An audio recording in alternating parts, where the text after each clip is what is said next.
Hello everyone. So one more video on vector space. So again vector space ಅಲ್ಲಿ new concept basis and dimension. So ಎಕ್ಸಾಮಲ್ಲಿ ನಿಮಗೆ ಇದ್ರ ಮೇಲೆ definition ಕೇಳ್ಬೋದು. Definition ನೋಡಿ. So yes basis define basis and the dimension ಅಂತ ಕೇಳ್ಬೋದು. So ಅವಾಗ ಈ ಟು ಡೆಫಿನೇಷನ್ಸನ್ನು ನೀವು ಬರಿಬೋದು. ಓಕೆ, ಸೊ ಬೇಸಿಸ್ ಅಂತ ಅಂದರೆ ಇಲ್ಲಿ ಅದು ಕೂಡ ಒಂದು ವೆಕ್ಟಾರ್ ಸ್ಪೇಸ್ ಆಗಿರುತ್ತೆ over the vector field F. So ಬೇಸಿಸನ್ನು ಕ್ರಿಯೇಟ್ ಮಾಡಬೇಕು ಅಂತ ಅಂದರೆ ನಾವಿಲ್ಲಿ ಹೇಳಿದಾಗೆ ಆಲ್ರೆಡಿ ನಾವು linear independence, dependence, vector linear combination ಇವೆಲ್ಲ ಓದಿದ್ದೀವಲ್ವಾ. So first condition linear independent ಆಗಿರಬೇಕು. ಸೆಕೆಂಡು ಸ್ಪ್ಯಾನ್ಸ್ ವಿ, ಅದು ಕೂಡ ಲೀನಿಯರ್ ಸ್ಪ್ಯಾನ್ ಅಂತಲೂ ಒಂದು ಕಾನ್ಸೆಪ್ಟ್ ಇದೆ. ಸೊ ಇಲ್ಲಿ ನೋಡ್ತಿರ್ಬೋದು ನೀವು, ಒಂದು ಸಬ್ಸೆಟನ್ನು ಕ್ರಿಯೇಟ್ ಮಾಡ್ತಾರೆ ಲೀನಿಯರ್ ಕಾಂಬಿನೇಷನಲ್ಲಿ. ಒಂದು ಸಬ್ಸೆಟನ್ನು ಕ್ರಿಯೇಟ್ ಮಾಡಿದ್ರೆ ಅದನ್ನು ಲೀನಿಯರ್ ಸ್ಪ್ಯಾನ್ ಅಂತ ಹೇಳ್ತೀವಿ. ಸೊ ಈ ಟೂ ಕಂಡೀಷನ್ ಸ್ಯಾಟಿಸ್ಫೈ ಆಯಿತು ಅಂದರೆ ಅದನ್ನು ನಾವು ಬೇಸಿಸ್ ಅಂತ ಹೇಳ್ತೀವಿ. ಸೊ ಈ ಥರ ನೀವು ಡೆಫಿನೇಷನ್ ಬರಿಬೋದು. ಓಕೆ, ನೆಕ್ಸ್ಟು ಡೈಮೆನ್ಷನ್ ಅಂತ ಅಂದರೆ ಈ ಬೇಸಿಸಲ್ಲಿ ಎಷ್ಟು ಎಲಿಮೆಂಟ್ಸ್ ಕ್ರಿಯೇಟ್ ಆಗುತ್ತೋ that number V nothing but dimension. Number of elements in a basis of the vector span V is called the dimension of V. Okay, ಇವೆರಡೂ ನಿಮಗೆ ಡೆಫಿನೇಷನ್ ಜೊತೆಗೆ ಒಂದು ಪ್ರಾಬ್ಲಮನ್ನು ಅಟ್ಯಾಚ್ ಮಾಡಿ ಕೇಳ್ಬೋದು. Okay, so vector space and linear ಟ್ರಾನ್ಸ್ಫಾರ್ಮೇಷನಲ್ಲಿ ಮೇಯ್ನಾಗಿ ನಿಮಗೆ ಬೇಕಿರುವಂಥದ್ದು ಡೆಫಿನೇಷನ್ಸ್. ಎಲ್ಲದ್ರದ್ದು ಡೆಫಿನೇಷನ್ಸನ್ನು ತರೋವಾಗಿ. ಸೊ ಡೆಫಿನೇಷನ್ಸನ್ನು ಏನೇನು ಕೇಳ್ಬೋದು ಅಂತಂದರೆ ಡಿಫೈನ್ ವೆಕ್ಟಾರ್ ಸ್ಪೇಸ್, ಅದು ಫುಲ್ ಟೋಟಲಾಗಿ 6 ಮಾರ್ಕ್ಸ್ ಆಗೋ ಕೇಳ್ಬೋದು ಅವರು. Okay, then linear combination, linear dependence, linear independence, linear span, basis, dimension, ಇಷ್ಟು ಕೂಡ ಅವರು ಡೆಫಿನೇಷನ್ಸನ್ನು ನಿಮಗೆ ಕೇಳ್ಬೋದು. ಓಕೆ, ನಾವು let us go with the problems. So yes, question ನೋಡಿ. V is a vector space of polynomial over R. Find a basis and dimension of the subspace W of V spanned by the polynomial x1 is equals to t cube minus 2t square plus 4t plus 1. x2 is equals to 2t cube minus 3t square plus 9t minus 1. x cube is equals to t cube plus 6t minus 5. x4 is equals to 2t cube minus 5t square plus 7t plus 5. So very important. ಇದನ್ನು ನೀವು question paper observe ಮಾಡಿದ್ರೆ most repeated question ಅಂತಲೇ ಹೇಳ್ಬೋದು ಇದನ್ನು. So ಇಲ್ಲಿ ನಾವು find out ಮಾಡಬೇಕಿರೋದು basis and the dimension. So basis and the ಡೈಮೆನ್ಷನನ್ನು ಹೆಂಗೆ ಸಾಲ್ವ್ ಮಾಡ್ತೀರಾ ಅಂತಂದರೆ ಫಸ್ಟು ನಾವು ಒಂದು ಮ್ಯಾಟ್ರಿಕ್ಸ್ ಆಗಿ ಬರ್ಕೋಬೇಕು. ಕೊಟ್ಟಿರುವಂತಹ ಒಂದು ಪಾಲಿನಾಮಿಯಲ್ಸನ್ನು ನಾವು ಮ್ಯಾಟ್ರಿಕ್ಸ್ ಆಗಿ ಬರ್ಕೋಬೇಕು. ಸೊ ಮ್ಯಾಟ್ರಿಕ್ಸ್ ಆಗಿ ಹೇಗೆ ಬರ್ಕೊಳ್ಳೋದು ಅಂತಂದರೆ ಇಲ್ಲಿ ನೋಡಿ, ಹೈಯೆಸ್ಟ್ ಪವರ್ ಪಾಲಿನಾಮಿಯಲ್ ಎಲ್ಲಿ ಕೊಟ್ಟಿದ್ದಾರೆ ಅಂತಂದರೆ ಟಿ ಕ್ಯೂಬ್. ಸೊ ಫಸ್ಟು ಒಂದು x1ನಲ್ಲಿ ಟಿ ಕ್ಯೂಬಿಗೆ ಕೊಎಫಿಷಿಯಂಟ್ ಏನಿದೆ, 1 ಇದೆ. ನೆಕ್ಸ್ಟ್ ಟಿ ಸ್ಕ್ವೇರಿಗೆ ಕೊಎಫಿಷಿಯಂಟ್ ಏನಿದೆ, -2. ನೆಕ್ಸ್ಟ್ ಟಿಗೆ 4. ನೆಕ್ಸ್ಟ್ ಇದು constant, that is coefficient is 1. ಅದೇ ಥರ x2 ಅಲ್ಲಿ ಟಿ ಕ್ಯೂಬಿಗೆ ಕೊಎಫಿಷಿಯಂಟ್ 2. ನೆಕ್ಸ್ಟ್ ಟಿ ಸ್ಕ್ವೇರಿಗೆ -3. ನೆಕ್ಸ್ಟ್ ಟಿಗೆ 9. Next constant -1. ಅಗೇನ್ ಎಕ್ಸ್ ಕ್ಯೂಬಿಗೆ ಟಿ ಕ್ಯೂಬಿಗೆ ಕೊಎಫಿಷಿಯಂಟ್ 1. ಟಿ ಸ್ಕ್ವೇರ್ ಇಲ್ಲ ಇಲ್ಲಿ. ಸೊ ಟಿ ಸ್ಕ್ವೇರಿಗೆ ಏನಿರಬಹುದು ಕೊಎಫಿಷಿಯಂಟು, 0 ಆಗಿರ್ಬೋದು, ರೈಟ್? 0ನೇ ಆಗಿರುತ್ತೆ. ನೆಕ್ಸ್ಟ್ ಟಿಗೆ coefficient 6. Next constant -5. Next T ಕ್ಯೂಬಿಗೆ ಕೊಎಫಿಷಿಯಂಟ್ 2. ಟಿ ಸ್ಕ್ವೇರಿಗೆ ಕೊಎಫಿಷಿಯಂಟ್ -5. ಟಿಗೆ coefficient 7. This is constant. So ಈ ಥರ ಮ್ಯಾಟ್ರಿಕ್ಸನ್ನು ಕ್ರಿಯೇಟ್ ಮಾಡ್ಕೋಬೇಕು. ಮ್ಯಾಟ್ರಿಕ್ಸನ್ನು ಕ್ರಿಯೇಟ್ ಮಾಡ್ಕೊಂಡ ನಂತರ ನೀವು ರೋ ರಿಡ್ಯೂಸ್ಡ್ ಎಕಿಲಾನ್ ಫಾರ್ಮನ್ನು ಯೂಸ್ ಮಾಡಬೇಕು. ಆದಷ್ಟು ರೋಸನ್ನು 0 ಮಾಡೋದಕ್ಕೆ ಟ್ರೈ ಮಾಡಬೇಕು. ಸೊ ಇಲ್ಲಿ ನಮಗೆ ರೋ ರಿಡ್ಯೂಸ್ಡ್ ಎಕಿಲಾನ್ ಫಾರ್ಮಲ್ಲಿ ಕಂಡೀಷನ್ಸ್ ಗೊತ್ತಿದೆ. ಲೀಡಿಂಗ್ ಎಲಿಮೆಂಟ್ 1 ಆಗಿರಬೇಕು, ಅದ್ರ ಕೆಳಗಡೆ ಇರುವಂತಹ ಎಲಿಮೆಂಟ್ಸ್ 0 ಆಗಿರಬೇಕು. ಲೀಡಿಂಗ್ ಎಲಿಮೆಂಟ್ ಆಲ್ರೆಡಿ 1 ಆಗಿದೆ. ಸೊ ಅದ್ರ ಕೆಳಗಡೆ ಇರುವಂತಹ ಎಲಿಮೆಂಟ್ಸನ್ನು 0 ಮಾಡೋಣ. ಅದನ್ನು ಹೆಂಗೆ ಮಾಡ್ತೀರಾ, R2 -2 ಇದೆ, ನನಗೆ -2 ಬೇಕು. ಸೊ ಏನು ಮಾಡ್ತೀರಾ, -2 ಇಂಟು R1, ರೈಟ್? ನೆಕ್ಸ್ಟ್ ಇದು R3ಯನ್ನು 0 ಮಾಡಬೇಕು. R3 -1 ಇದೆ, ನನಗೆ ಜಸ್ಟ್ -1 ಸಿಕ್ಕಿದ್ರೆ ಸಾಕು, ಇದು ಕೂಡ 0 ಆಗುತ್ತೆ. Therefore R1, right?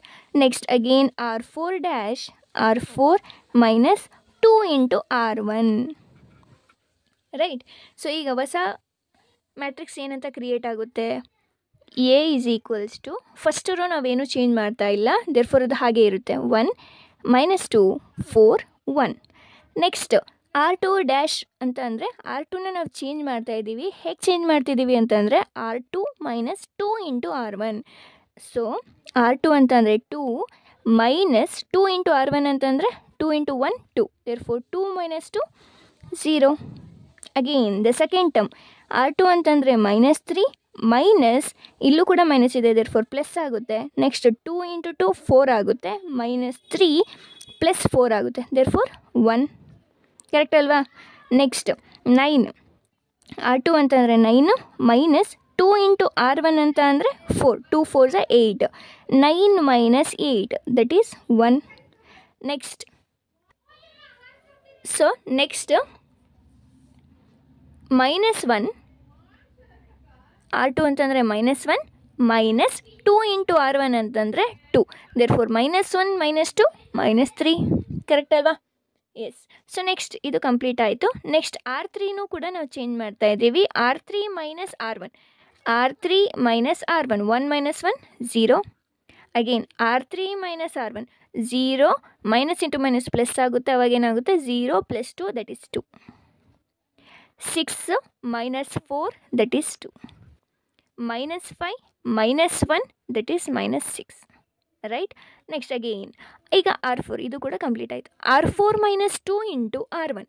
R4 ಅಂತಂದರೆ 2 ಇದೆ, ಮೈನಸ್ 2 ಇಂಟು R1 ಅಂತಂದರೆ 2 1 2. 2 minus 2 is 0. Next again R4 ಅಂತಂದರೆ ಮೈನಸ್ 5 ಮೈನಸ್ ಇಲ್ಲೂ ಕೂಡ ಮೈನಸ್ ಇದೆ, ದೇರ್ಫೋರ್ ಪ್ಲಸ್ ಆಗುತ್ತೆ. 2 ಇಂಟು R1 ಅಂತಂದರೆ 2 2 4 minus 5 plus 4 that is minus 1. Right? Next again R4 ಅಂತ ಅಂದರೆ 7 ಮೈನಸ್ 2 ಇಂಟು R1 ಅಂತ ಅಂದರೆ 2 4 8. 7 minus 8 is minus 1.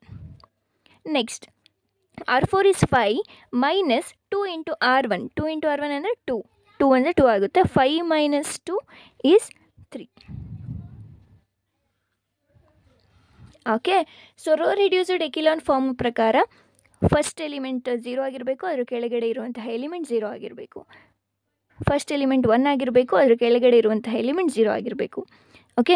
Next second row ಅಲ್ಲಿ ಲೀಡಿಂಗ್ ಎಲಿಮೆಂಟ್ 1 ಆಗಿರಬೇಕು, ಅದರ ಕೆಳಗಡೆ ಇರುವಂತಹ ಎಲಿಮೆಂಟ್ಸ್ 0 ಆಗಿರಬೇಕು. ಸೊ ಇದನ್ನು ಹೆಂಗೆ ಮಾಡ್ತೀರಾ? ಇದು ಎರಡನ್ನೂ 0 ಮಾಡಬೇಕು.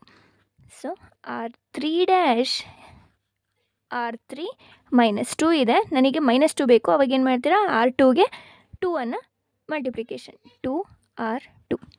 ನೆಕ್ಸ್ಟ್ ಇದನ್ನು ಏನು ಮಾಡ್ತೀರಾ? ಮೈನಸ್ 1 ಇದೆ, ಪ್ಲಸ್ 1 ಮಾಡಿದ್ರೆ ಇದು ಕೂಡ 0 ಆಗುತ್ತೆ. Therefore R4 dash R4 minus ಎಲ್ಲ ಇಲ್ಲಿ ಆಲ್ರೆಡಿ ಮೈನಸ್ ಇರೋದ್ರಿಂದ ಇಲ್ಲಿ ಪ್ಲಸ್ ಆಗುತ್ತೆ R2. ರೈಟ್? ದೇರ್ಫೋರ್ ಅವಾಗ ಏನಾಗುತ್ತೆ? 1 ಮೈನಸ್ 2 4 1. ಸೆಕೆಂಡ್ ರೋನು ಹಾಗೆ ಇರುತ್ತೆ ಅಲ್ವಾ? ಓಕೆ. ನೆಕ್ಸ್ಟ್ ಈಗ R3 ಮೈನಸ್ 2R2. R3 ಅಂದರೆ 0 ಮೈನಸ್ 2R2 ಅಂದರೆ ಇದು ಕೂಡ 0 ಇದೆ, 0 ಮೈನಸ್ 0 0. ನೆಕ್ಸ್ಟ್ R3 ಅಂದರೆ 2 ಮೈನಸ್ 2R2 ಅಂತಂದರೆ 2 1 2. 2 minus 2 0. Next again R3 2 minus 2R2 ಅಂತಂದರೆ ದಟ್ ಈಸ್ ಆಲ್ಸೋ 2 1 2 ಆಗುತ್ತೆ. 2 minus 2 0. Next again R3 is minus 6. ಇಲ್ಲಿ ಮೈನಸ್ 2 ಇಂಟು R2 ಇದೆ, ಇಲ್ಲಿ ಮೈನಸ್ ಇರೋದ್ರಿಂದ ಪ್ಲಸ್ ಆಗುತ್ತೆ. 6 ಮೈನಸ್ 6 ಪ್ಲಸ್ 2 3 6 ಆಗುತ್ತೆ, ಮೈನಸ್ 6 ಪ್ಲಸ್ 6 0 ಆಗುತ್ತೆ. Okay. Next R4 plus R2. R4 plus R2 0 plus 0 0. Minus 1 plus 1 that is also 0. Minus 1 plus 1 that is also 0. 3 minus 3 0. So ಇಷ್ಟಕ್ಕೆ stop ಆಗುತ್ತೆ. So ಈಗ ನಮ್ಮ ಬೇಸಿಸ್ ಮತ್ತು ಡೈಮೆನ್ಷನ್ ಏನು ಅಂತ ಅಂದರೆ ಇಲ್ಲಿ ನೀವೇನು ಬರ್ಕೋಬೇಕು ಅಂದರೆ ಇದು ಯಾವುದ್ರ ಕೊಎಫಿಷಿಯೆಂಟ್ಸು? x1, ಇದು x2, x3, x4. Right? x1 x2 x3 x4. x1 x2 x3 x4. So ನಮಗೆ ಈಗ ನಾನ್ ಝೀರೋ ರೋಸ್ ಉಳಿದಿರೋದು ಯಾವ್ದು ಅಂತಂದರೆ x1 x2. ಇದೇ ನಮ್ಮ basis. Basis is nothing but x1, x2. And dimension ಅಂತ ಅಂದರೆ ಇಲ್ಲಿ ಎಷ್ಟು ಎಲಿಮೆಂಟ್ಸ್ ಬಂದಿದ್ರಲ್ಲಿ? 2. This is nothing but dimension. Basis ಅಂತ ಅಂದರೆ ನಂಬರ್ ಆಫ್ ನಾನ್ ಝೀರೋಸ್ ಅಂತಂದರೆ ಯಾವ್ದ್ಯಾವ್ದು ಬಂದಿದೆಯೋ ಅದನ್ನು ಬೇಸಿಸ್. ಡೈಮೆನ್ಷನ್ ಅಂತಂದರೆ ಎಷ್ಟು ಎಲಿಮೆಂಟ್ಸ್ ಬಂತು, that is nothing but dimension. Okay, so ಇಲ್ಲಿ ನಾನು ಯಾಕೆ x1 x2 x3 ಏನಕ್ಕೆ ಬರ್ಕೊಂಡೆ ಅಂತಂದರೆ, ಇಲ್ಲಿ ನೀವು ರೋ ರಿಡ್ಯೂಸ್ಡ್ ಎಕಿಲಾನ್ ಫಾರ್ಮಲ್ಲಿ ಬರಿಬೇಕಾದ್ರೆ ನಿಮಗೆ ಕೆಲವೊಂದು ಪ್ರಾಬ್ಲಮ್ಸಲ್ಲಿ ಇದನ್ನು ರೀಪ್ಲೇಸ್ ಕೂಡ ನೀವು ಮಾಡ್ಕೋಬೋದು. x3 ಇರೋದನ್ನು x2 ಮಾಡಿರ್ತೀರ, ಆವಾಗ ನಿಮಗೆ ಇಲ್ಲಿ ಆನ್ಸರ್ಸ್ ಎಲ್ಲ ಚೇಂಜ್ ಆಗ್ತಾ ಹೋಗುತ್ತೆ. ಈಗ ಏನಾದರೂ ಇಲ್ಲಿ 0 0 0 ಬರ್ತಾಯಿದ್ರೆ ಅವಾಗ ನಾನು ಏನು ಮಾಡ್ತಿದ್ದೆ, R3 ಮತ್ತು R2ನ ಎಕ್ಸ್ಚೇಂಜ್ ಮಾಡ್ಕೋತಿದ್ದೆ. ಆವಾಗ x3 ಇಲ್ಲಿ ಬರುತ್ತೆ, x2 ಇಲ್ಲಿ ಬರುತ್ತೆ. ಆವಾಗ ಇಲ್ಲಿ ಏನು ಬರ್ತಿತ್ತು, ಬೇಸಿಸ್ಸು x1 ಮತ್ತು x3 ನಾನ್ ಝೀರೋ ರೋಸ್ ಅಂತ ಆ ಥರ ಬರ್ಬೋದು ಅಲ್ವಾ. ದೇರ್ಫೋರ್ ಇದನ್ನು x1 x2 x3 x4 ಈ ಥರ ಬರ್ಕೊಳ್ಳಿ. Okay, number of non zeros ಯಾವ್ದು ಬಂದಿದೆಯೋ that is nothing but basis, and ಎಷ್ಟು ಬಂದಿದೆ ಅನ್ನೋದೇ ಡೈಮೆನ್ಷನ್. Okay, thank you.